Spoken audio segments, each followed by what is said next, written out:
नमस्कार जय जगन्नाथ सांग मैंने आज सकाଳେ उठिक मो नजरटा पड़ता ये आलोवेरा गछ उपरे आ मुहरे टिके लगेबाको इच्छा हला सेइथिपाई छुरी गोटे धरिके चली आलोवेरा काटिके आनिया पाई आ एई गछर कहानीटा टिके शुणन्तु।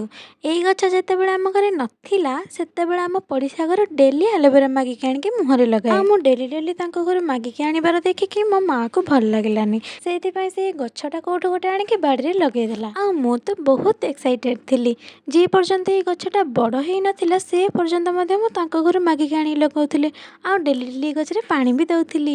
आज जेतेबेले ये गछटा बड़ हो जाइए आग बेले एक्साइटमेंट ही नहीं मुहरे लगेबा पई काहेकि ना एटा मो हाथ पाहांतारे ही मते मिल जाइथिला। आज्ञा हाँ आम मनीष मानकर प्रकृति ही एया जो पर्यंत गोटे जिनस आमको मिलूनी से पर्यंत ता पछरे दौड़िबा आ जेतेबेले से जिनसटा आमको मिल जाउची ताको देखिकी भी अणदेखा करबा किंतु एई भितरे जे गोटे भल जिनस को आम आमठू दूरेई दियंती से धारणाटा आम पाखरे न थाए। कौन सांग माने मु ठीक कहूची ना भूल कहूची मते कमेंट रे निश्चिंत जणेबे। रहूची जय जगन्नाथ।